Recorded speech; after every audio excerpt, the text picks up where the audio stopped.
Hello, everyone. My name is Megan Dias, and I'm the program coordinator for the Institute for Future Legislators at Ryerson. Welcome to this fourth installment of the IFL virtual series. I first became involved with the IFL 4 years ago when I was a grad student out in Vancouver. And last year, working with my colleagues at the Faculty of Arts at Ryerson, we helped bring the Institute to Toronto for the first time. So both of our teams are very sad that we're not able to meet in person for the Institute this year, but we're very glad to be part of this virtual iteration and very happy to have all of you here with us today. So I just have a few housekeeping notes before we begin the event. So number one, this event is being recorded and videos from the event will be posted to our website, to our respective websites. Activity in the chat will not be captured, however. So the chat is now open, and I ask that you take a minute and introduce yourself in the chat. You can tell us who you are and where you're coming from. There also should be a poll popping up that will ask you what time zone you're zooming in from. So if you want to fill that out, and we can see who all is in the room and where you're coming from. The chat will remain open throughout the event, and at various points during the event, our presenters will invite you to kind of refer to the chat. And there will be several poll questions popping up too that you can engage with. So keep an eye out for that. At the end of the session, we'll have time for Q&A.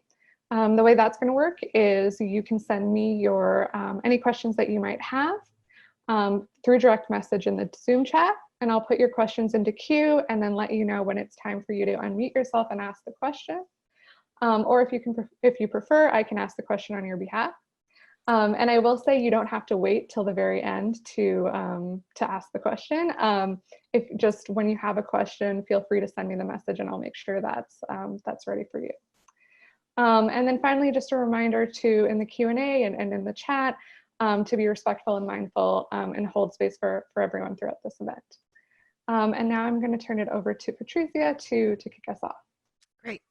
Thank you so much. Good afternoon, everyone, and welcome. I'm the Associate Dean of Research and Graduate Studies in the Faculty of Arts at Ryerson University. Before we begin, I'd like to acknowledge that we meet today, scattered as we are, on the traditional territories of Indigenous peoples who are the inhabitants of the land we call Canada. Those of us at Ryerson University are located on the territory of the Anishinaabeg, Haudenosaunee, and Huron-Wendat, land covered by the Dish with One Spoon Treaty, Treaty 13, and the Williams Treaties. Our co-presenters at UBC are on the unceded land of the Musqueam, Squamish, and Tsleil-Waututh peoples. But all of you are the participants and viewers today are spread right across the country. So I ask that you take a moment to reflect on the privilege of being where you are and to acknowledge personally the peoples on whose land you are situated. We should be truly struck by the scale of our debt to Indigenous peoples that we can't adequately inventory today. So thank you. I also want to acknowledge that we gathered at a time of struggles, of important protests and powerful disruption, and I dare say also a time of hope and time for change. It takes courage and strength to take to the streets and challenge authorities and oppressive systems.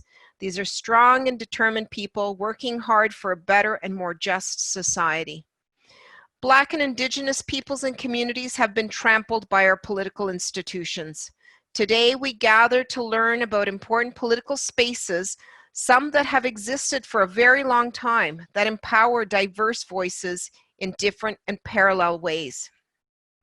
Today's the fourth of a series of virtual practitioner sessions that we're holding to try to replicate some of the content that would normally be delivered in the Institute for Future Legislators in Vancouver and Toronto that we were not able to host due to the pandemic this year. Our intention is to offer full in-person programs next year in Toronto and Vancouver, and you can learn more about those on our respective websites. For those of you who are joining for the first time, the Institute for Future Legislators is a program that was developed 8 years ago by our partners at UBC in the Center for the Study of Democratic Institutions. Last year, we partnered with UBC to bring the program to Ryerson. The programs offer hands-on training and exposure to a repertoire of seasoned political practitioners to help develop skills and offer advice and direction for effective legislators. If you joined us at the last IFLR session on representation, this session will feel like a natural next step, as today's topic is making space for Indigenous governance, two examples in conversation. We've often heard that Indigenous governance is complex, and that may be indeed the case, but we're here today because, like me, I believe that you won't accept the excuse that it's too hard to understand or too complex. We're here because we're interested in understanding this complexity. Many First Nations communities continue to use their own governance systems while simultaneously are required to operate under the Indian Act. For those of you interested in becoming legislators in Canada, it's critical that you have an understanding of how First Nations governance structures function. Today, as we confront serious challenges from the immediate consequences of the pandemic to longer-term implications of climate change and ongoing systemic racism, we're also here to learn from, we have this great opportunity to learn from and about other governance models. Indigenous governance differs broadly right across First Nations within Canada, so it would be impossible to speak to all of them in one discussion. Today's speakers will highlight two examples from Ontario. Damien Lee will discuss Anishinaabe governance, and PhD candidate Marrissa Mathews will speak to some of the innovative ways that Indigenous communities organize in an urban context. So I will now turn it over to John Beebe, one of our IFLR leads, to introduce you to our speakers today. Thank you. Hi, thank you very much. It's wonderful to be here. Today we have Dr. Damien Lee and Marrissa Mathews. Damien Lee is a cisgendered, racially white man who belongs with the Anishinaabe of the northern shore of Lake Superior. He was adopted as an infant into the Fort William First Nation in accordance with an Anishinaabe law and raised as Anishinaabe by his family. Dr. Lee's research focuses primarily on the resurgence of Indigenous legal and governance systems and often considers how such systems are both impacted by and pushed back against settler colonial law in the present. Mentored by Anishinaabe knowledge holders Doug Williams and Marlene Pierre, Dr. Lee is an assistant professor at Ryerson University's Department of Sociology. Marrissa Mathews is Anishinaabeg Cree from Treaty 9. She is a PhD candidate at McMaster University in political science, and we are incredibly grateful for their presence here today and look forward to the wisdom and insights they'll be sharing with us. So I'm going to turn it over to Damien, and I also have the distinct honor of being the timekeeper here, so I will then try to flag as we move forward that they each will speak for about 15 minutes and then have a conversation together for about 15 minutes before we open it up to everyone for questions and answer at the end. Thank you very much. Over to you, Damien. Thanks. And just looking through the participant list, it's nice to see some familiar names. And for those I don't know, it's nice to meet you. We may have a couple poll questions at the end of our talks today, so we'll try to flag that for you as we get going. But in the interest of time, I'd like to just get going into my talk. And thank you, everybody, for joining today. So, you know, right now we find ourselves in this pandemic and the news waves are really dominated by what to do about it. But for those who were paying attention to the news just before things got really dicey with the pandemic, you will remember that we were in the throes of shut down Canada in response to Unistoten and some Wet'suwet'en people's resistance to pipeline projects in northern British Columbia. Now, I'm not going to be really discussing the focus of that resistance today. I want to jump off with that point, though, because in the news at the time, as Unistoten people were in the media and challenging pipeline development, The many news outlets picked up on a tension between the Chief and Council or Indian Act band system of governance and a hereditary system of governance that was, for the Unistoten people, was really the channel through which the challenge and the narratives around unceded land and Wet'suwet'en sovereignty were really being voiced. And so I start there because in my mind, at least in recent times, that's one of the more clear examples of when or where this fact of Indigenous peoples having their own governance systems outside of an Indian Act system of governance really comes into view. And that's really the point of my talk today. I really want to draw our attention to the fact that those parallel or even competing governance systems exist, and then ask the question about what can future legislators do to make more space for inherent Indigenous governance systems. So those systems that find their authority not within the Indian Act, but from creation or the land or the people. And so I'm titling my talk today, Indigenous Governance 101. It's really about disengaging from largely the narrative that we've been sold in Canada about what is legitimate governance, and that is often the Chief and Council system in a First Nation context. This doesn't apply to Inuit communities, and this doesn't apply to Métis communities. This is specifically a First Nation issue. So just mentioning that, I just really want to touch base on some background before I get into the meat and potatoes. When I say inherent, I really do mean those systems of governance that Indigenous peoples developed and continue to use. These systems of governance are what are kind of how I describe them. They exist beyond and before the Canadian state. And what I mean by that is they exist without Canada. Canada cannot create these systems of governance. It didn't create them. And in fact, it tried to stamp them out through the Indian Act. And I'll get into some of that specific stuff in a moment. But when I use that word inherent, that's really what I'm talking about. And so as I move through the next few minutes of discussion, I just really want to remind you to think about, as legislators, what might you do in your future work to make space for those governance systems as an act of, we could say, reconciliation, but I would say even more so, decolonization, which those two things aren't really the same thing in my mind. But how to make space for those governance systems is going to be really key to the future of Canada. So a little bit of background before I get into some of the more substantive stuff. For those who don't know, chiefs and councils in the First Nation context really are creations of federal Indian law. So specifically with First Nations, again, Indian Act Chief and Council system was created by originally the Gradual Enfranchisement Act in 1869 and later incorporated into the Indian Act in 1867, and that act is still with us today. So if you Google Indian Act Canada, you will find the Indian Act. It's live. It's a thing.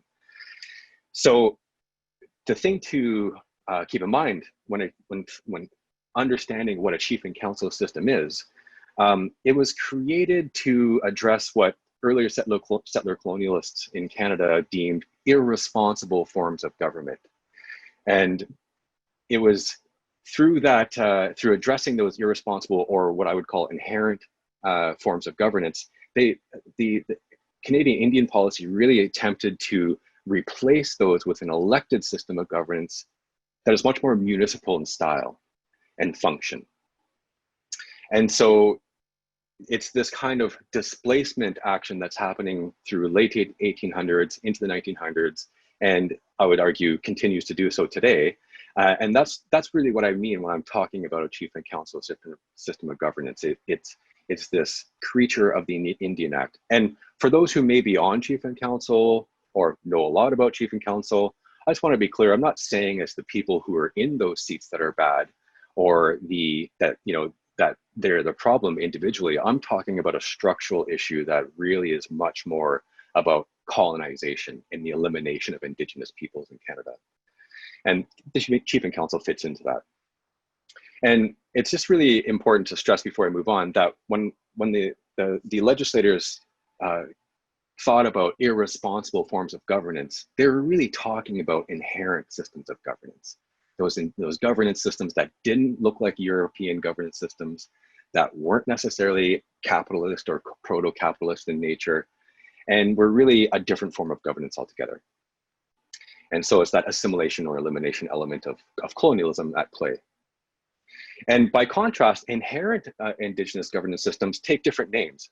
I'm using the word inherent today just to give us some legs to talk about this issue on a national scale. But there are different systems of governance that maybe look like a hereditary system of governance in some First Nations, or clan-based systems of governance, such as in an Anishinaabe context and others. And these inherent systems of governance they're not interchangeable.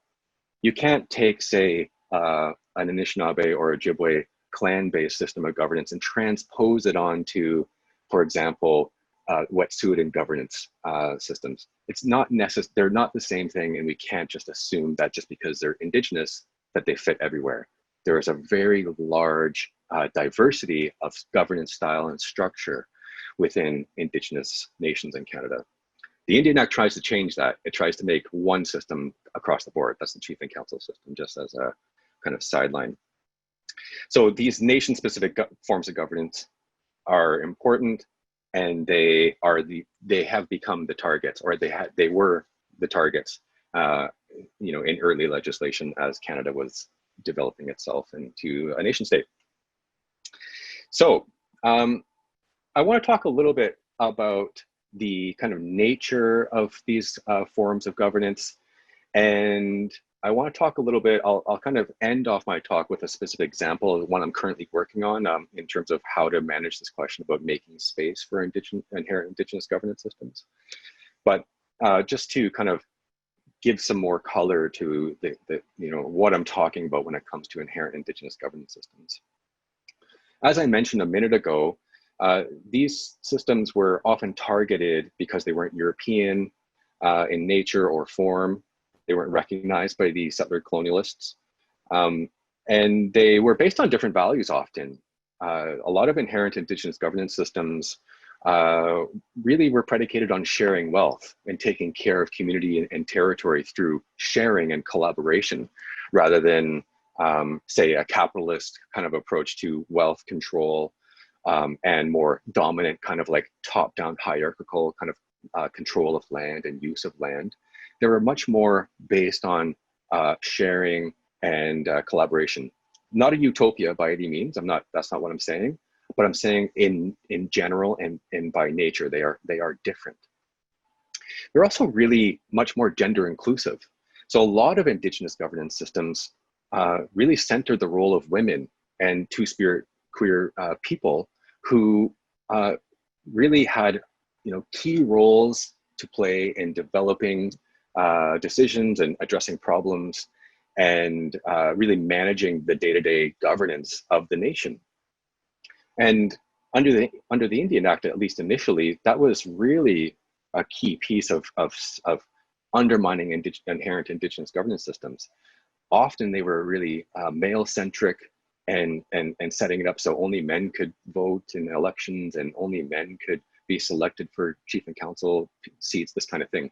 So there's a dynamism that's happening here when we're talking about this elimination of Indigenous governance, because they were again, they're just like were an other kind, a sui generis kind of expression of governance and political form. And while those things are really important to kind of understand in terms of giving a sense of what we're talking about, the really key issue that I want to put to you today as potential future legislators, and the issue that I think a lot about, is authority. When we're talking about Indigenous governance systems as opposed to Indian Act governance systems, it's really, really important to think about from where does the authority flow in terms of creating legitimate governance bodies within First Nations context, or the leaders of First Nations. Where does their authority based? It's a critical question, and it's one that really helps tease out some of the more complex discussions around, some of the inevitable kind of discussions that come up are, well, are based on the question, well, who's the legitimate leader of an Indigenous nation? Is it the chief and council, or is it the inherent leaders? And we saw this in the news with Wet'suwet'en and Unistoten people in January and February this year. Anyways, but when it comes down to this question of authority, it really does matter, because when we look at chief and council governance system in a First Nation context, its authority comes from the Indian Act. And if you go deeper, it's not just the Indian Act, it's the Parliament of Canada. And if you want to go really, really deep, it's, if you follow the breadcrumbs all the way back, it's the King of England in the 1700s. Now, I'm not trying to like be kind of overzealous in terms of like crushing down lots of nuance here, but the point I'm trying to make is that a chief and council does not gain its authority from the same sources as inherent governance, Indigenous governance systems do. The authority really does come, let's just say, from the Parliament of Canada and the Constitution of Canada. By contrast, inherent Indigenous governance systems come from other places. For example, with Anishinaabe communities in Ontario, the clan-based governance system really is, the authority for that really is tied to the land, it's tied to creation, it's tied to the creator, it's tied to the people. And I don't really have time here to flesh out the mechanisms about how authority works and in that context, but just to flag that authority does differ, and which raises some serious questions about how to work with the legitimate leaders of communities in future kind of legislation and other aspects of Canadian life. And I'll return to this point of authority in my closing example today. And so when we're thinking about the aspect of why this is such a complex question, and why Marrissa and I even proposed this as a topic to discuss today, is that for many people, the chief and council system in Canada has become so normalized that it seems to be the only legitimate form of governance in First Nations context. Whether you're looking at it from the outside, if you're not Indigenous and you're just looking at this issue that seems legitimate, and I would even say in many First Nations communities as well. If you ask somebody in a given community and say, well, where does governance happen in your community? They may likely just say, oh, it happens in the band office. That's where the chief and council works. My point is, it's so normalized, and it's through that normalization that really the trickiness of sorting out these questions about how to make space really finds itself. And what I mean by that is that normalization takes on very nuanced and very kind of subtle forms, but also really overt forms. Subtle forms include recognition from provincial and federal governments. So provincial and federal governments will often only recognize a chief and council as the governance system. It shows up in funding agreements, whether federal, provincial, or even philanthropic. Often those funding bodies will say, we need to engage the chief and council. It can show up for those who do research, in the Tri-Council policy statement on doing research with human subjects. In Canada, largely, sometimes there's pieces of that document that say you have to get chief and council permission to do research in that community or territory.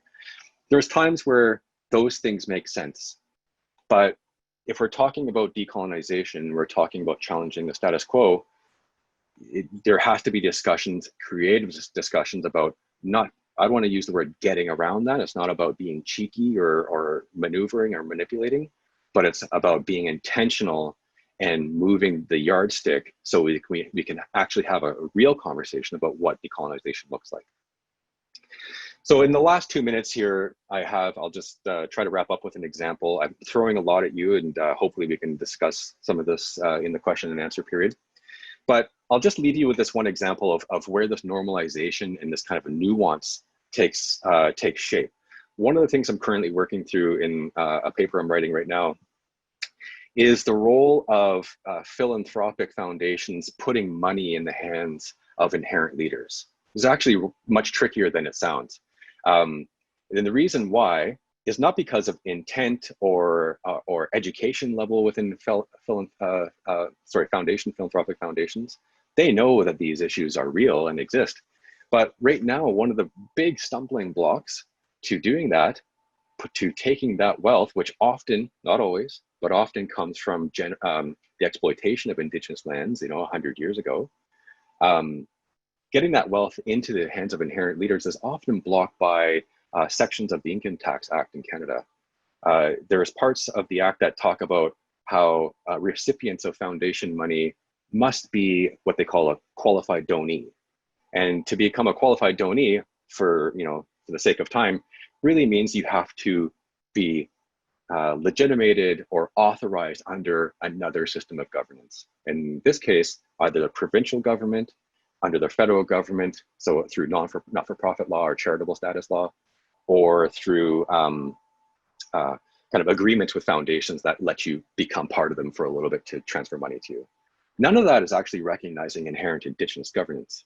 But more importantly, none of it is actually deferring to the authority that inherent Indigenous leaders already have. And so they have to check that at the door just to access money that is, some may argue, is rightfully theirs anyways. So I'll leave that there because that's some of the complexity that we face as future legislators. That's a call to you if you have interest in tax law and you want to unpack some of that stuff. I would love to see some of those discussions take place. But I'll leave that there, and hopefully we can get back to some of the nuance in the Q&A. Thanks. Thank you very much, Damien. Yeah, a lot to unpack and amazing overview. I will turn it over to Marrissa, and then we will have a conversation between Damien and Marrissa. All right. Wachie, Nina Masagis, Peneso, Masagis, Wichi, Heo, Isqueo, Nisi, Winnakawan. So my name is Thunderbird Cedar Helping Woman. My other name is Marrissa Mathews. I'm Omishkegawat Cree from Treaty 9. I have familial ties to Winnisa First Nation and Moose Cree First Nation, but I grew up in Kapuskasing, Ontario, which is a small Francophone community in northeastern Ontario. So my part of this talk will be on urban Indigenous governance. So I'll kind of talk about what is urban Indigenous governance, but it's going to be really high level as well because there's, again, so much complexity that I would not be able to get into everything that I would like to. So some of this work comes from my own experience as a woman who's primarily grown up and lived in urban centers. Yeah, so I also want you to know that I'm not an expert by any means. I know a little bit about a lot of stuff and I'm able to see the interconnections between them. So in my own dissertation topic, it's Indigenous focused charter schools in urban areas. So this, what I'm going to share with you is a part of the literature review. So as much as Indigenous people are invisibilized in the city, the same can be said about the literature. There is lots of room for more research in the area of urban Indigenous governance. But first I wanted to talk about who are urban Indigenous people. So we are diverse from all over the place. We come to be in cities and towns in what is currently Canada for various reasons. There's various First Nations, Métis, Inuit, non-status people. Conservative numbers say that there's more than half of Indigenous people in what is currently Canada live in towns and cities across this country. But some numbers are as high as more than 80%, which is huge. The largest urban Indigenous populations are in Winnipeg, Edmonton, Vancouver, Calgary, and Toronto. And a point that I really want to drive home is that most cities and towns in what is currently Canada are on Indigenous lands. If that's the only thing that you get from this, you are on Indigenous land, wherever you are, likely. So there's long histories of displacement and relocation. So Indigenous, wait, let me just rewind for a second. So as I said, that you were likely on Indigenous land. Some work, particularly Dr. Julie Tomiak, provides a narrative of Indigenous people returning home when moving to urban centers rather than migrating to. And that goes back to the point that historically cities emerged in places where Indigenous settlements already existed, or that sometimes it was a place of trade importance. But yeah, so alongside this history of prior existence in cities is a history of dispossession and removal to reserves. So this relocation to reserves was often not great land, thereby limiting the ability to thrive. So for the total land base in Canada, only 0.2% of the total of that land is Indigenous reserves. So there's various reasons for why people have left their home communities, or maybe they were never a part of it, able to be a part of it. Either their First Nation, Inuit community, or Métis settlement. But some of these reasons were enfranchisement, stolen children, military service, which also resulted in enfranchisement, Indian Act legislation, gender discrimination via the Indian Act, and also other reasons are people left in search of a good life through work, education, housing. And as I mentioned before about this invisibility, Dr. Glenn Coulthard terms this invisibility in cities urbs nullius, which is a play on the term terra nullius, but he means it to be urban space void of Indigenous sovereign presence. So it's there, it's just not seen, like not easily seen. So what is urban Indigenous governance presently? So as mentioned, Indigenous people in the city are comprised of many different nations, and there's Métis and Inuit and non-status, so this makes it somewhat complicated to operate with one nation's worldviews, but that is okay, because it's commonly agreed that a pan-Indigenous approach is not the right way to go either. So, and at present, it's largely informal. Again, not necessarily a bad thing. It requires, for the future legislators, I thought it was hard to say. It's going to require more work and responsibility for government to make connections with the people. You're going to have to do the research of who the main players are and engage accordingly. It's going to be not easy. But as not easy as it is for you, it's also, it hasn't been easy to try to form these governance structures. Presently, Indigenous organizations are the ones who are primarily carrying this role at the moment. I do have a couple of definitions here. So just for,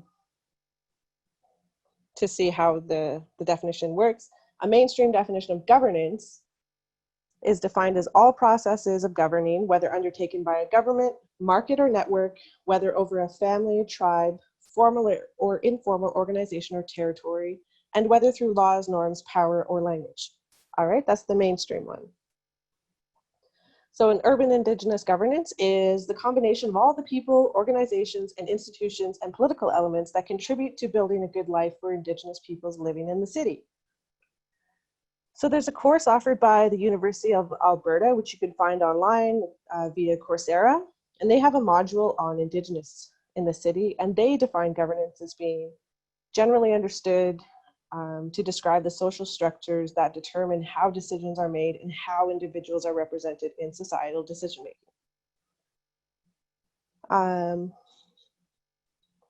So this is like a long one, which is the one that I usually operate from, and it is by, oh my God, his first name just fell out of my head, but it's Graham, 1998. It is, so Indigenous urban governance, it is used here in an inclusive sense to refer to the institutions, services, and political arrangements dedicated to meeting and representing the needs and interests of the urban Aboriginal population. Even with this term, you can see that it's kind of dated, this definition, with the term Aboriginal. So thus it refers to, although Aboriginal is a legal term, which we can see in the Constitution with Section 35. Anyways, Thus, it refers to urban service institutions such as healthcare or education, and advocacy organizations which represent urban Aboriginal people in dealing with issues among themselves or in the broader urban context. In the urban context, Aboriginal service and advocacy organizations are frequently one and the same. The term governance is also meant to include special arrangements undertaken by public governments, local, provincial, territorial, or federal, to modify service delivery or provide political access for Aboriginal people living in the urban context. So that last part happens, but not as often as we would like. Jurisdiction is another issue that comes into play with this, specifically due to Section 9124 of the Constitution Act 1867. This is the division of powers. So it provides the Parliament of Canada with exclusive legislative authority in relation to the classes of subjects, or Indians, and lands reserved for the Indians. And then provinces are responsible, so that was a federal thing. And then provinces are responsible for things like education and healthcare. So, and they don't always, it's kind of like they just throw it back and forth to each other on who's going to deal with the urban Indigenous people. And then this causes situations of inaction, which we can see with the COVID-19 response. There's news articles on that. You can search urban Indigenous population COVID-19 response, and news articles will show up for you. So continuing on the topic of jurisdiction, federal and provincial governments typically refuse to recognize Indigenous people who do not have a land base. And then the common belief was that once they left the reserve, that there was no more responsibility, but then that's no longer been their stance. But this has led to a status blind approach to services, which is not necessarily a bad thing, but yeah, because it allows for services to be accessed by everyone, no matter what kind of issue. So non-status people aren't excluded, which is a good thing. Oh yeah, this is an interesting point, that cities are in an interesting position as both being the closest to urban Indigenous issues by proximity, but furthest away in terms of jurisdictional responsibility. So we're here, but then the cities will be okay, well, it's not necessarily our jurisdictional responsibility. So then they'll bump it either to the province or to the federal government, but then everyone just kind of again, just punts it back and forth, which is super problematic. Notions of authenticity, I want to mention. So identity is also a factor in the discussion on urban Indigenous governance. So for instance, the government in Canada operated under the assumption, this is to Damien's point as well, that the legitimate government for Indigenous people were the on-reserve band governments. And then moving to the city was viewed as abandonment of culture and identity, which is not true because they have often had to leave for, again, like I said, well, I had framed it as the good life, but it's also the things that you kind of just need to exist well, like housing, to have a job, education, to get that job. All of these things come together. Authority, that's another big thing. But I don't think this is necessarily the conversation for you as future legislators. And it's more for urban Indigenous communities to have this discussion, and urban Indigenous governance is still being formed. Like I said before, it's primarily being carried by Indigenous organizations, sometimes, again, one and the same, but is that the way it has to always be? In the literature, I find that you don't hear the voices of the community unless it's from Indigenous urban organizations. But even then, there's, boards of directors, right? And who are supposed to communicate with the people that they serve, but that doesn't always happen. So there's gaps, is all that I'm trying to say here. Some examples of urban Indigenous organizations and organizing are friendship centers, Native women's organizations, Métis organizations, Inuit organizations. Indigenous youth. In the Toronto context, there is TASC, which is the Toronto Aboriginal Support Services Council. And that is a group of executives from the different Indigenous organizations in Toronto.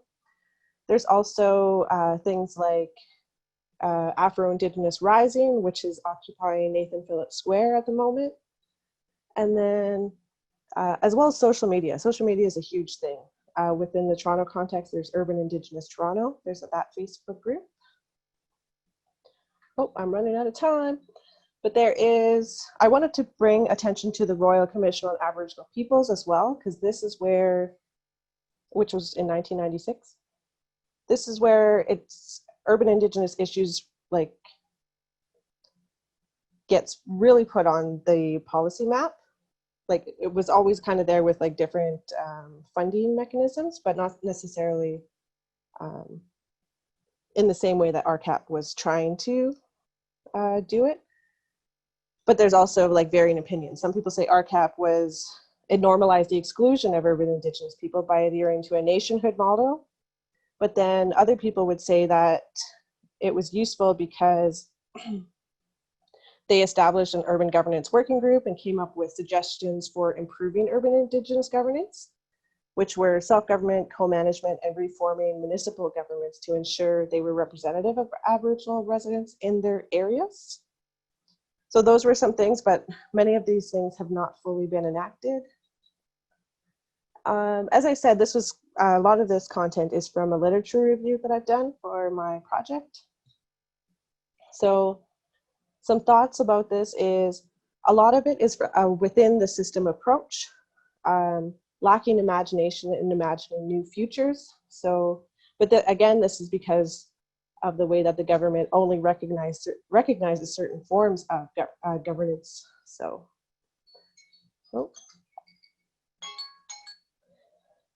just to wrap up really quickly,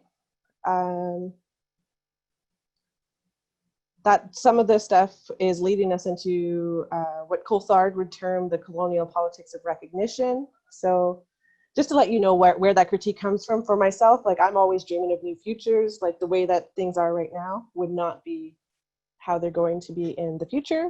I would hope. There's so many things that need to change. And as you can see, there's so much complexity. I can't even get to everything, but I just had some other things that I would suggest for you to read, which is like the Urban Aboriginal People Study by Environics, anything from the Ontario Federation of Indigenous Friendship Centers research, the TASC's Toronto Aboriginal Research Project from 2011, which is a really, really good one, especially for the Toronto context. So yeah, with that, I hope to have some good conversations with you guys during the Q&A. Great.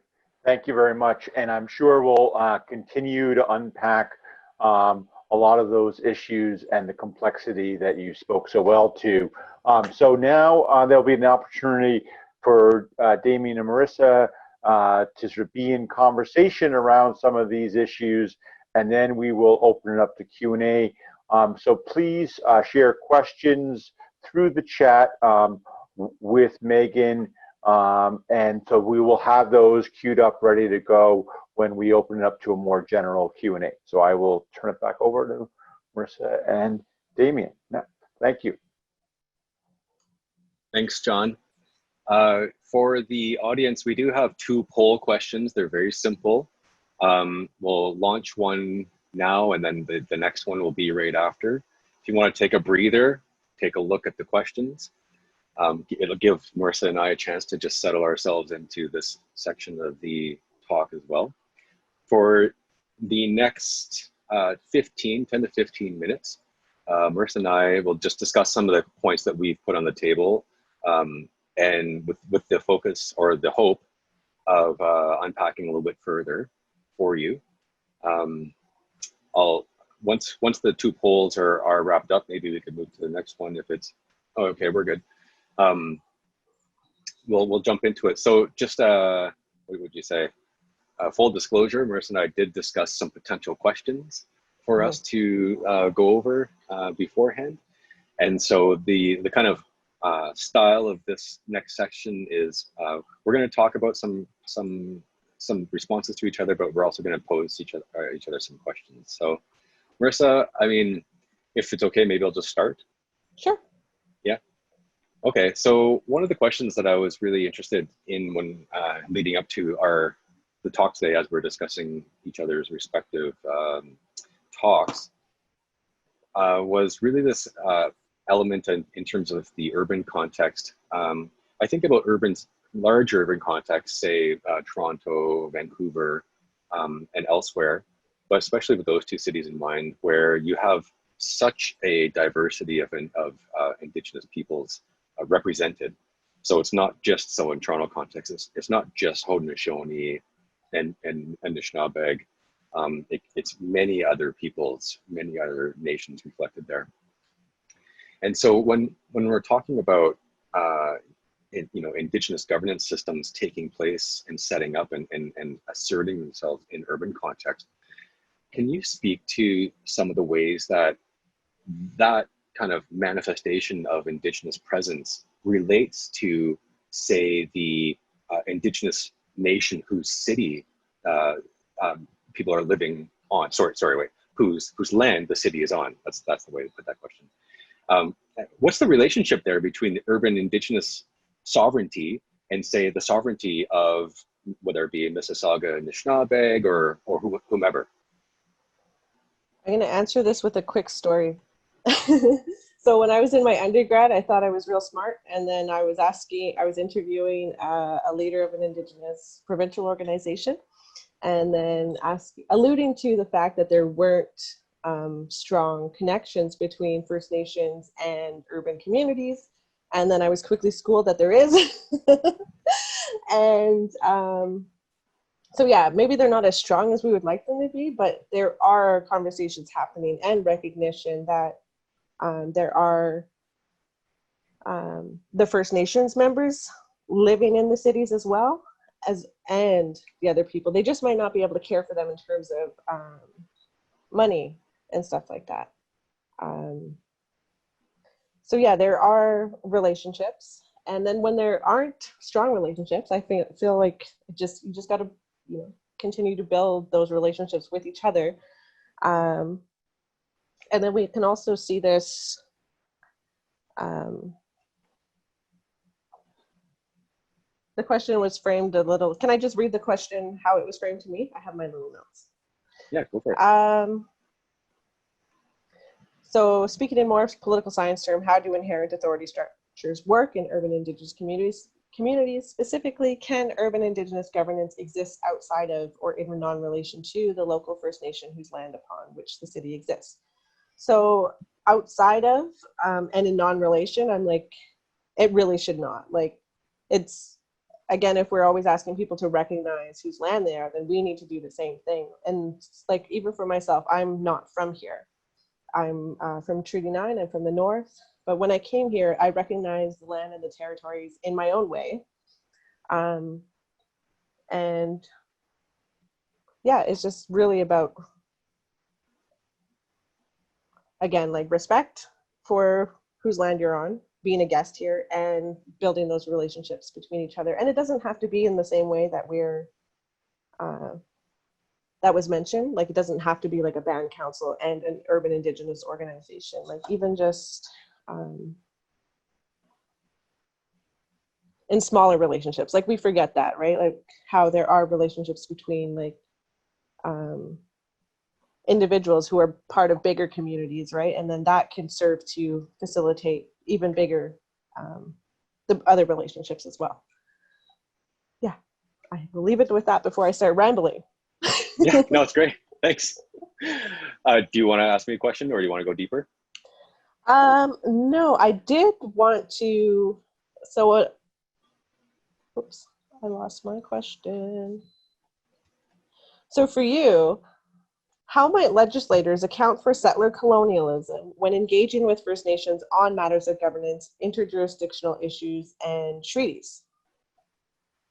Yeah, it's a huge question. I mean, I've done this work for a number of years and kind of like trying to unpack some of those points.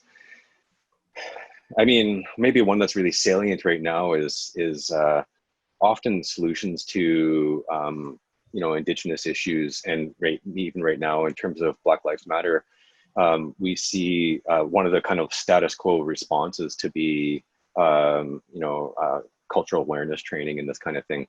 I think that maybe a more radical approach to whatever the issue may be in terms of those intercultural kind of relationships is flipping, what I call flipping the lens back onto oneself. And I don't mean necessarily personally, but I mean the system that you're a part of. So in Indigenous, the context of Indigenous issues, how do we account for settler colonialism in, say, developing legislation or amending legislation or whatever the case may be? The answer to me isn't necessarily learning more about Indians. And I say that crassly because I'm trying to be crass. It's not necessarily learning more about the other. Like, if we understand what colonialism is, part of it is built on othering people. And part of that othering has been to deploy kind of like, academics and philosophers over the years, the centuries, to go and report back and collect data and pump it through ethnographic or ethnocentric lenses and such. And so to just perpetuate that as part of a solution to maybe writing legislation that doesn't steamroll over Indigenous or First Nations treaties, etc.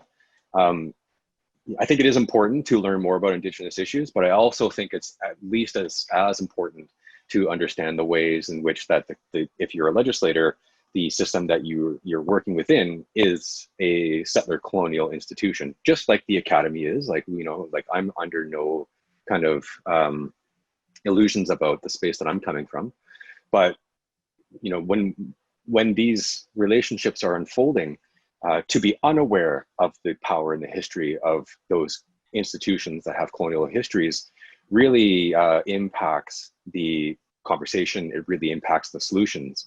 Because if you think about it from Indigenous people's point of view, say when there's an issue of treaty discussion happening or addressing past wrongs of treaties, for example, to come to the table without, admitting that's not really the kind of thing I'm looking for here, but to come to the table without having a strong understanding of the way that colonialism has conditioned and led us to the problem of maybe not fulfilling treaties in the first place, to not have that understanding, really, it just blocks any meaningful conversation about how to amend it. It's because the elephant in the room is not being looked at, if you know what I mean. So often when I do these kinds of workshops, or even when I'm teaching in class, I kind of use the metaphor of the monster under the bed when you were a kid. So the monster under the bed only has its power when you're scared of it and you're not looking for it. But if you take the light and you flash a flashlight down there and go looking for it, it kind of loses its power a little bit. That's the kind of metaphor I'm looking at here and suggesting when we're talking about flipping the lens back onto the system or the institutions that you may be coming from when engaging with First Nations issues on matters of governance, jurisdiction, treaties, etc. Because then at least you're able to have I don't know what the right term is, whether it's a genuine conversation, a all-encompassing conversation, a fully informed conversation. But to act like settler colonialism doesn't exist, or the history of the Indian Act doesn't exist, to me, it's very counterproductive. So I don't know if that's kind of like a roundabout way of getting to that question, but I would say that reflexive nature of one's positionality and the institution's positionality is really going to be key. For sure. Okay. Yeah. John, we have 4 minutes left. Should we continue on with one more? Sure. Yes, I was just sending you a note, but that would be perfect because I think we're getting some very good questions coming through the chat as well. So we want to leave time for that. That'd be great. Thanks. Okay. Marrissa, should I ask you a question? Sure. There's actually some cool stuff going on in the chat too, and I'm just like, there's too much going on. I don't know how people do this. Yeah, Carry on. we'll have a chance to get to the chat questions and some of these issues in the Q&A. So you guys can stick to your great comments. Okay, then let me just see here. Maybe if you could spend just a minute or two, just and then you don't. I won't answer another question because I think we are wrapping up in terms of time. But Marrissa, could you give us some examples of the way that Indigenous political authority asserts itself in the city in a visible way? Like, what are some examples that people can see and look to? So this is not necessarily the Toronto context, but we see things like elders councils or senates, right? Where those kind of like where elders share their knowledge or they're turned to for guidance on how to proceed, right? Either through teachings and whatnot. Also, as I mentioned before, Afro-Indigenous Rising, like that is a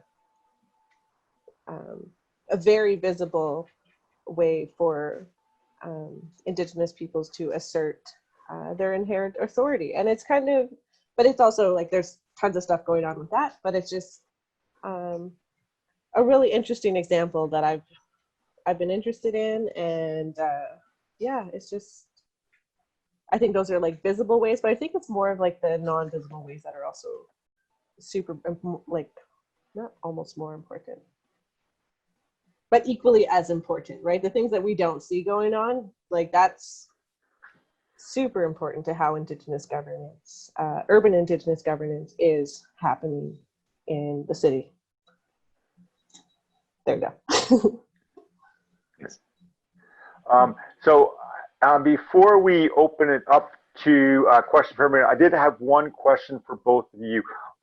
You've spoken very eloquently about some of the issues related to authority and you know, the invisibility of issues and the tension between different forms of governance as it relates to relations with elected leaders within the Canadian context. I'm wondering if you, like for the future legislators, if you had advice of things that they could learn from the Indigenous governance structures, maybe the inherent Indigenous governance structures that they maybe should try to apply within the context that they're working, whether it's formally or informally. So not as so much in relationship to their relations with Indigenous governance, but just in their own work. Is there things, lessons, things that you think you'd advise them, highlight? And I think, you know, Marrissa, you've spoken a lot of very eloquently about some of the informal structures that have been established. But being informal, sometimes we may denigrate those as not as important, but sometimes they can be incredibly valuable in terms of building the kind of futures we want. So I guess I'd invite you both to share something about some advice that you might give to folks who are considering entering the Canadian structure. Damien, do you mind if I Go for it. Yeah. go? All right. One of the things for sure that I would like to drive home is like difference is okay, right? That part, I don't know, it just causes a lot of like stumbling blocks. It's like it's too different. I don't want to engage. And just avoid that. Be comfortable being uncomfortable, I guess. And again, like the informal, just because, as you said already, like just because it's informal doesn't mean it's any less important. And I think, yeah, there's different ways to obviously doing your own research. Oh my goodness, please do research before you come along. And then, because then when you come and you ask for somebody to teach you with like a, you know, having built any prior relationship, like we're busy putting out fires left and right that it's almost rude to do so. You know, it's just like there's so much content online that you'd be able to get a pretty basic understanding, and then, you know, like build that relationship, and then, you know, oh, you know, in my own learnings, you know, I've come across this question that I don't fully understand. What are your thoughts on it? And then keeping in mind that it's just that person, that's why I started off the conversation being like, this is, you know, like I'm not an expert. This is my understanding of things from what I've experienced, like have via lived experience and from the literature. So. Great, thank you. Damien, did you have anything you wanted to add? Sure. Yeah. I mean, I think there are things that we can. I think there are some things that could be on the table. I think there's things that shouldn't be on the table and maybe should never be on the table. And so, you know, I think the first thing to say is that it's critically important. You know, let me preface this by saying that because we are still find ourselves in a settler colonial context, colonialism hasn't ended. It's with us this moment. We have to be very careful. I would say future legislators need to be very careful to not extract from Indigenous peoples. So, you know, there may be things that Indigenous governance systems use in terms of how to govern and styles and mechanisms of governance that may be of interest, but those things should not be extracted. And to me, the main thing that that facilitates extraction is to take outside of a relationship. And so if there's no relationship with the kind of nation or community that you're hoping to work with, but you're taking something from it, to me, that's extraction, and that's colonialism, or one of the forms of colonialism. But so aside from that, so there are limits. I think there are limits in terms of what can be shared, and there's reasons for that. But aside from that, I think there are some general things that may be of interest. One of the things one of the things I focus on in my work that I find very interesting is the way that Indigenous governance systems, not all, but you know, there are examples out there that utilize a decentralized form of governing, like this idea of a single elected leader that once elected is supposed to have all the answers and have you know, authority to address all problems or whatever. That to me is very strange. It doesn't speak to the nature of human skills and abilities. In many Indigenous governance systems are set up to allow for a decentralized form of governance where leaders emerge based on the situation at hand, whether that situation is an opportunity or a challenge. And then once that opportunity or challenge is taken care of and moved to the background, so does the leader. It's not like that person becomes the leader of you know, everything because they happen to solve some problem over here. So I'll leave it there just because that conversation requires a lot of upfrontness in terms of what aspects of Indigenous governance will be refused to share. But you know, some of the more safe, transferable kind of aspects may include that decentralization. And to be honest, I don't necessarily know how that would work in, say, the Canadian Parliament. I don't know if that's even possible, but there are examples within Canada that may kind of reflect that a little bit, such as the federal model. Like, you know, Canada is not a single tier nation. Like, the federal government doesn't control everything. The provinces have a say, and that's a constant relationship and sorting out the power there. That's one kind of example of maybe some of that decentralization, but that's much bigger and different in some ways than the kind of decentralization I'm talking about.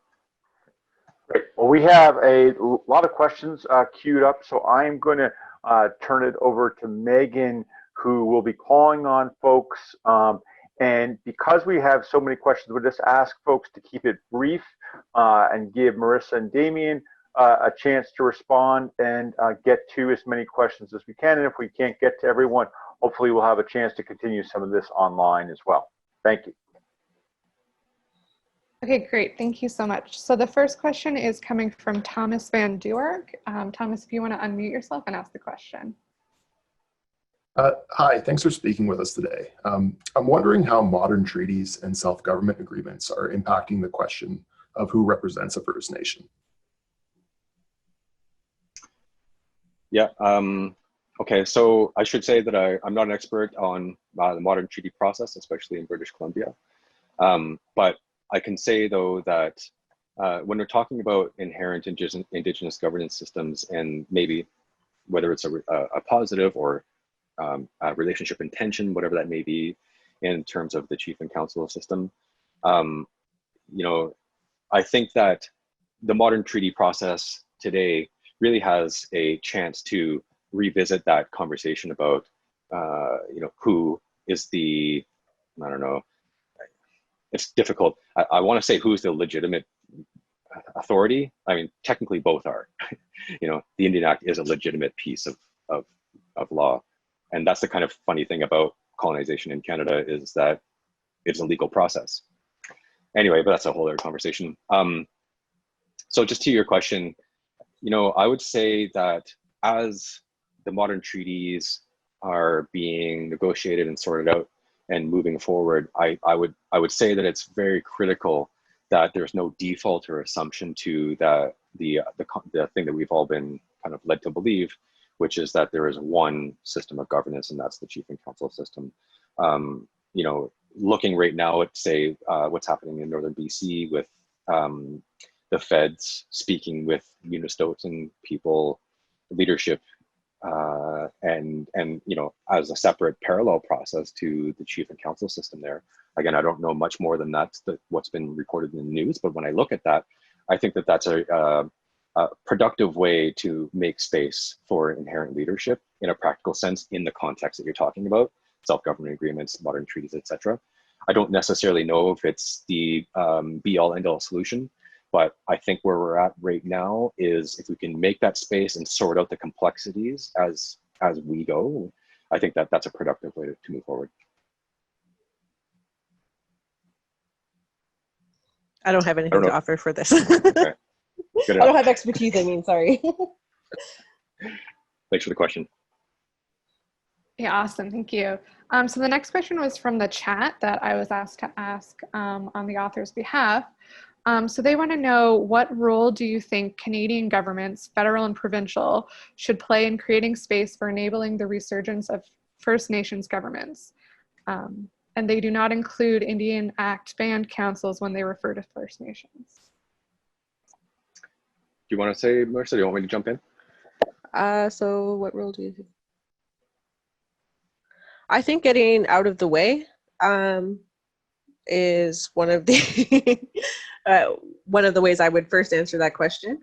And even so Damien and I talked about this briefly, about the concept of making space and creating space. Then it denotes that it's somebody else who has the power to do so. So perhaps we give a little bit of our power away in even that title. And then when you, like, it's kind of in the same line of, you know, when they say invite to the table, we'd like to invite you to the table, then that denotes a power imbalance where the person inviting you to the table has the power.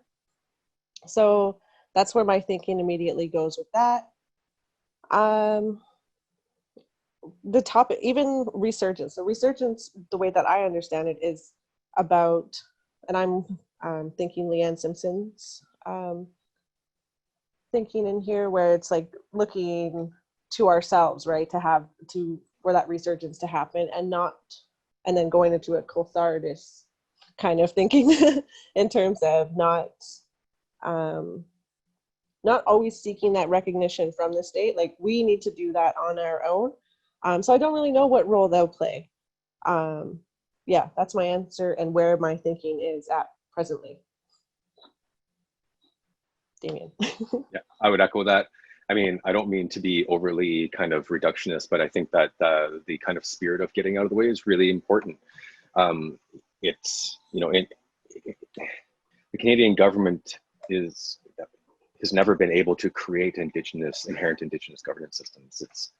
That's why it's created the Indian Act and et cetera.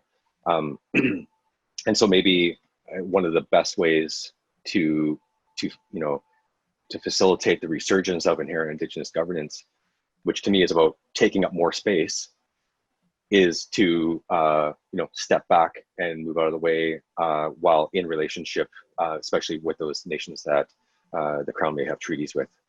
So, understanding the treaties for, not all treaties, but there are treaties out there that the relationship was set up to be a collaborative, ongoing relationship, and moving out of the way so that Indigenous nations can rebuild their governance systems in ways that reflect gender fluidity, different approaches to land and economic development, etc. Really, sometimes just needs to be done by the nations themselves. That's not to say that people in the audience here, future legislators, should just go make a coffee and go home and don't do anything. Like, I think there's roles for non-Indigenous people to play in this, but there is a line between what Indigenous nations need to do and what non-Indigenous people need to do in terms of making this future happen. And that future for non-Indigenous folks, and for maybe those who are doing legislative work, is about not only just moving out of the way, but really turning inward and dismantling the kind of most horrible aspects of whether it be legislative machinery that kind of blocks the presence of Indigenous nationhood. Like, I'll just add to that work of dismantling the machinery of the government that blocks the resurgence of Indigenous nationhood. That can't be done by Indigenous folks. Like, it can, but it's like Indigenous folks are really centered on rebuilding their own systems. Canadians have much more power in this equation to dismantle those systems because of racism and because of nationalism and the deep-seated history of in Canada that Indigenous nationhood isn't legitimate. So who better to dismantle those pieces of legislation than Canadians themselves, so Indigenous folks can continue doing the work that they are doing to rebuild their nations and societies. Thank you. Our next question is from Ritwik. Ritwik, if you want to unmute yourself and ask your question. Hi everyone, thanks. Hi everyone, thanks for doing this. Just a quick question regarding, there's been a recent emotional turn in politics over the last decade or so. So I'm just wondering, maybe this is not a question directly for legislators per se, but I was wondering whether you guys can shed some light on the fact how guilt, if at all, it plays any part in terms of how legislations are done, whether, especially taking the cue from Damien's last point regarding race and everything, like whether it does play any part in top-down legislation. Sorry, yeah, thanks again for doing this. Yeah, great. I have a response, but Marrissa, how do you want to proceed? So it's just asking about like how guilt is affecting legislation when it comes out. Is that what the Ritwik? Yeah, in terms of top-down legislation from federal to the Indigenous, like, do you think guilt plays any part in the kind of legislation that's coming out? Do you think guilt has any role to play there? Like overcompensating for something? I don't know how it works. I'm like, I don't know if it's compensating enough. Yeah, maybe. Absolutely, yeah. But then there's there's different levels of guilt, right? Like there's like almost like the non-recognition, and I don't know if guilt is the right word. Not non-recognition of the things that have happened in the past, but then there's like the kind of guilt that has immobilized people, right? They're just like, oh, I don't know what to do. I don't like, it's too much, but it's just like, that sucks. Sit with it for a bit, but like do something. But there's the two kind of aspects of this guilt that I'm going towards as I understand it. But yeah, so that is, that's all I have to say. I have two responses as well. Just to echo, I agree with Marrissa. I don't think this is necessarily the question you're asking, but just to say it, I think that guilt should not be, it shouldn't paralyze people's reactions and kind of discussions about what to do. Often it does. I see in my classes at times where people who are non-Indigenous may feel like, well, I can't say or do anything because of the way I'm feeling. Well, the facts and the histories of this discussion can make people feel guilty, but but really what's the goal, and I think the point is to inspire action, right? So don't let the guilt stop the kind of next step. Anyway, but that's a kind of side piece, and I think it's an important one though. I would say that there may be this. I only have enough time to really touch on one response to your question, but I think there are many responses. I am concerned in the Canadian context about, I don't know if it's guilt, but I'll just, for the sake of unpacking this, let's just say it could be, of almost like an overreaction that is causing some problems. And what I mean by overreaction is from legislators about Indigenous issues that may be causing some problems. I think that things need to happen, just to be clear, but I think there's this way, and I think you characterize it, there's this like nature, there's a shift in the kind of like emotionality of relating legislatively on Indigenous issues. And here's the example. I think that there are situations where Indigenous nations are calling on governments to correct some historical wrong. And in the government's reaction, the government agrees to do something. And in their reaction, they overshoot to a certain extent and provide more land, more kind of like recognition that comes at the expense of another nation, another Indigenous nation. Mm-hmm. And what happens is that sets up a tension between the two Indigenous nations, whether they be First Nations or not, where now there's a tension that is created or exacerbated. And that could look like a community, like I said, getting more land, that really the nation who is next to it, everybody would have always known that land is belonging to that second nation. But because of the response, right, maybe a bit of an overshoot, the Crown and legislators may be carving out something that exists beyond the scope of that nation. And the way that we're thinking about this in my circles is that the correcting of the historical wrong needs to happen, but it should not happen between that nation that's asking for the wrong to be corrected and the Crown only. It really needs to be mediated by the nation that's there and already at play. To do otherwise, I mean, it's really colonial divide and conquer politics in its worst form. So anyway, it's an interesting question. I can't really go much further into it, but like that's what your question made me think of, that scenario that some people that I work with and I are really kind of like working through our heads right now. Thanks a lot. Okay, the next question is from Pawan, who asked me to ask his question on his behalf. So with the rise of movements like Land Back and evidence of continued injustices against Indigenous peoples under contemporary, often reconciliation-minded governments, do you think that reconciliation, whatever that might mean, is at all possible under anything similar to the current Canadian system? For myself, I don't know. It's just reconciliation. It's been co-opted, and I don't think it's in the same spirit that it was meant to when TRC was like working through all of that.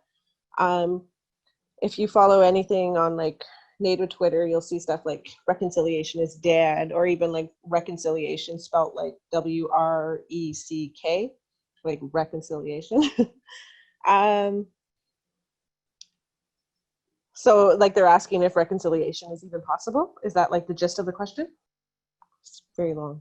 I think so, yeah, under kind of the current Canadian structure. No, actually, even just anybody who studies Canadian politics, there's so many things about this country and the way that or the state, sorry, and the way that it's set up that it's kind of, so no. And there's all of these other issues within Canadian politics that should be addressed. And yeah, reconciliation I don't think is possible within this current context. So I'm going to do this weird thing where I disagree with Marrissa, but actually mean the same thing she just said. I think that in the Canadian context, reconciliation is possible because the way that reconciliation is defined now is really that subsuming Indigenous sovereignty under the Canadian state. I think and this is where Marrissa and I really do agree, is that when we're talking about decolonization and the resurgence of Indigenous nationhood, I don't know if it's possible. I'm not going to come out and say that it's not possible yet within the Canadian state, but I really don't think it's possible at this point for Canada to exist and actually decolonize and move aside for Indigenous, the complete resurgence of Indigenous nationhood. This is why when I write, I talk about Canada being, when we talk about, I never write in what is now known as Canada. I write what is currently known as Canada, because I want to leave space for a future that doesn't presume the finality of the state in the universal sense. Anyways, so when we look at the context of reconciliation, I like to, I agree with Marrissa. I think it has shifted from the TRC's initial idea of it. I think it no longer means what Indigenous nations hoped that it could mean. I'm speaking for myself. Like, I think that what Indigenous nations want is decolonization and the resurgence of their presence and taking up the space that they know is theirs. But if we look at what the history of reconciliation is, so the Supreme Court of Canada, when it deals with Aboriginal rights issues, it's part of its goal is to reconcile Indigenous nationhoods with the existing sovereignty of the Crown. To me, that doesn't really sound like decolonization. That sounds something less than decolonization. And the other kind of thing that I play with when it comes to talking about reconciliation, I'm writing another, is it the same paper? It's the same paper I'm writing, talking about applying accounting theory to the concept of Indigenous reconciliation in Canada.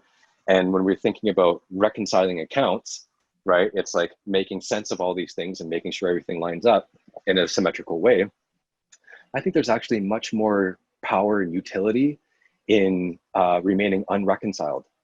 Like, I don't want all the aspects of Indigenous nationhood to be reconciled with the state. I want things to not fit into the boxes and the square and the pegs and etc. that the state has laid out for Indigenous. What's the word? I'm trying to get at like these places that are okay for Indigenous peoples to exist, whether that be physically or politically or legally, or there are some aspects of the governance system. I'm much more interested in having some aspects remain unreconciled. And so I think as legislators, maybe an interesting point there is to think about what needs to be reconciled in terms of making day-to-day governance happen and function in a just way, and maybe ending it there. Like, it doesn't need to, not all aspects of Indigenous political, legal, economic, and linguistic orders need to fit into Canada. And I'm okay with that. Okay, so we have time for one last question. The final question is going to come from Lionel. Lionel, if you want to unmute yourself and ask your question. Thank you so much. You see, given the heavy hangover of colonialism on the one hand, and the multiplicity and complexity of Indigenous systems of governance on the other, it's a really monumental task to kind of reconcile modern requirements of legislation for a modern condition and traditional types, Indigenous types, which are so divergent among themselves. So it's going to be a real task. How do you reconcile these different systems? Do they have to be kept in parallel tracks? The Indigenous systems run along the way they did for centuries, maybe, before the modern state came on the scene. How do you sort this out? It's a very tricky question and a very loaded one, but do you have some thoughts about some of the steps that could be taken? Thank you so much. You want to go, or you want me to go, Marrissa? Go ahead. I feel like in my thinking, I've gone all into sorry, so I'm really influenced with the concept of Indigenous futurisms, right? So like this, again, as I kind of alluded to when I was speaking, all of the world right now as we see would not exist in the way that it does, right? So I'm going to keep dreaming of that new world, and I will let you answer this question. Okay, yeah. I mean, I don't have the answer to that, but I have some. I can just draw some things to think about. So in 1996, with the Royal Commission on Aboriginal Peoples final report, they proposed a third order of government. So right now in Canada, we have the two orders, which is federal and provincial.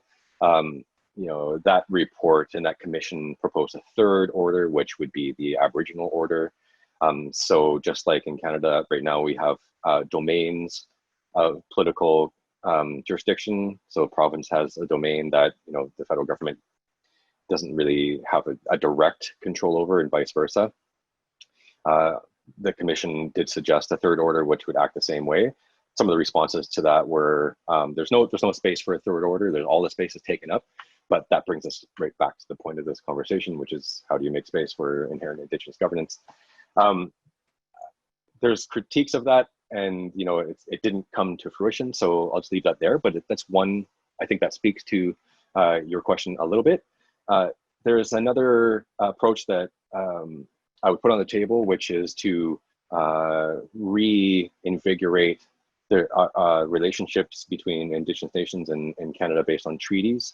So, what if the treaties are the foundation of Canada's kind of presence in these territories, and if we can get over the kind of narrative that treaties were mere business transactions or land transactions, they were much more about ongoing relationships that were steeped in both Indigenous and non-Indigenous kind of political traditions.